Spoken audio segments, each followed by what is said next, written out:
एक समय में हमारी दुनिया में डायनासोर का राज था। वे चलते थे जहां हम चल रहे हैं। इसी हवा में सांसें ली, इसी धरती पर लड़ाइयां लड़ी। इन दैत्याकार बड़े विचित्र डायनासोर ने करीब 14 करोड़ सालों तक इस धरती पर राज किया। इन डायनासोर की कई हजार प्रजातियां थी। इनमें से कुछ शाकाहारी थे, कुछ मांसाहारी, तो कुछ डायनासोर बहुत ही शांत स्वभाव के थे। वहीं कुछ डायनासोर बहुत ही हिंसक और खतरनाक थे। ये उस समय के सबसे सफल जीव थे। लेकिन फिर अचानक ऐसा क्या हुआ?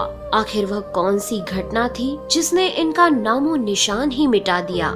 इसे जानने के लिए हमें करोड़ों साल पीछे जाना होगा और डायनासोर्स के उस अंतिम दिन को करीब से देखना होगा।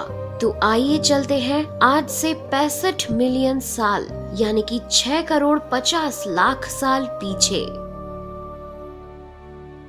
आज से करीब 6.5 करोड़ साल पहले धरती पर मौसम सामान्य था।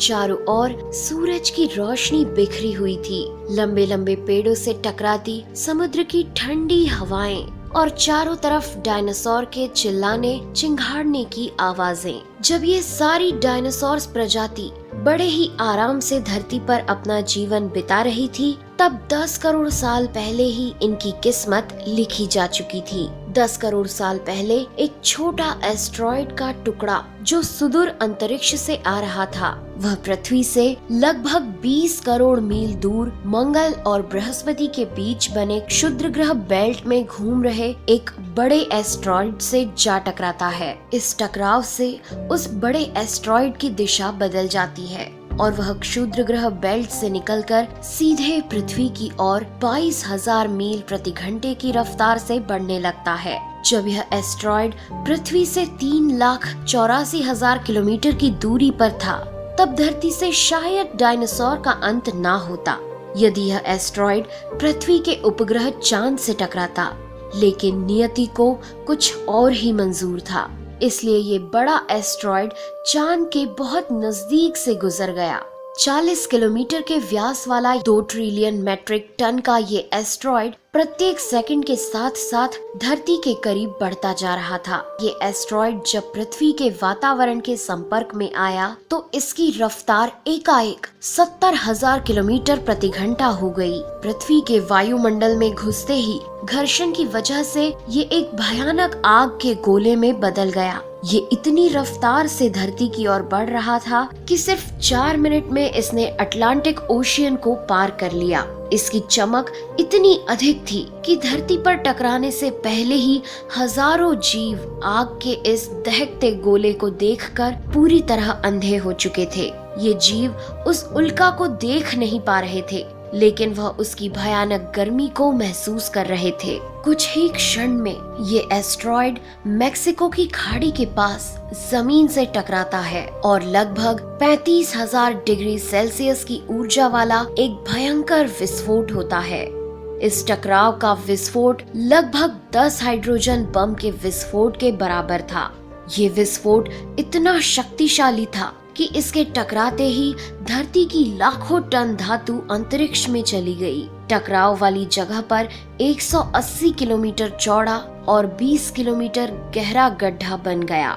विस्फोट के कारण इस गड्ढे का सारा मेटल और पत्थर आसमान में धूल के बड़े बादल में बदल गए।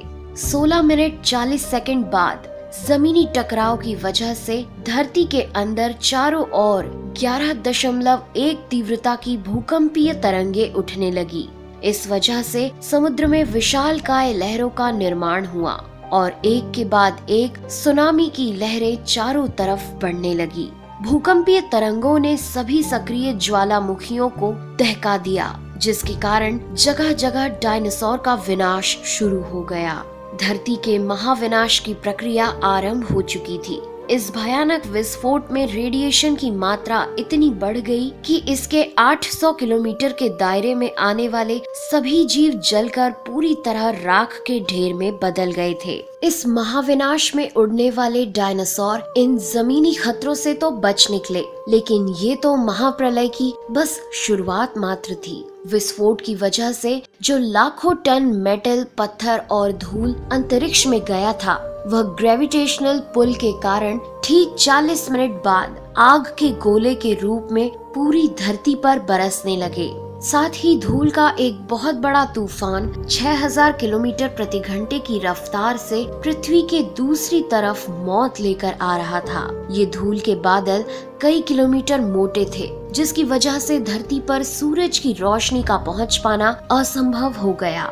गर्म हवाओं का तापमान 100 डिग्री सेल्सियस से ज्यादा हो जाने के कारण धरती पर पेड़ पौधों की लगभग सारी आबादी जलकर खाक हो गई थी। विस्फोट के 90 मिनट बाद धरती का तापमान 200 डिग्री सेल्सियस तक बढ़ गया। इसकी वजह से जो डायनासोर विस्फोट के इलाके से कोसों मील दूर थे, वे भी इस गर्मी से बच नहीं पाए।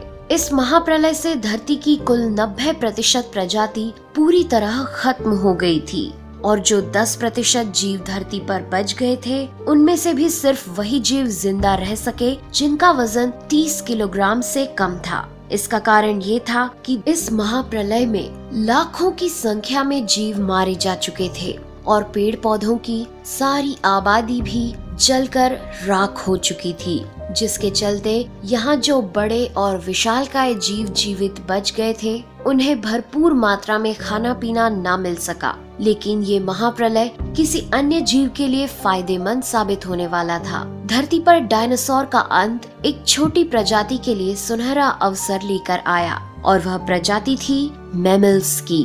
मैमल्स क्या थे, कैसे बच गए महाप्रलय से, डायनासोर के अंत के बाद इंसान कैसे और कहां से आए, ये जानेंगे हम अगले एपिसोड में। यदि आप चाहते हैं कि हम अगला वीडियो जल्द से जल्द बनाएं, तो इस वीडियो पर 2000 लाइक्स जरूर दीजिए और हमारे चैनल को सब्सक्राइब कर हमारा सपोर्ट जरूर करिए। यदि आप नए हैं तो इस चैनल पर हमारे बाकी वीडियो भी जरूर विजिट करें। साथ ही सब्सक्राइब कर नोटिफिकेशन बेल आइकन को भी जरूर दबाएं। मिलते हैं अगले एपिसोड में, तब तक के लिए नेहा आगरकर को दे इजाजत। नमस्कार।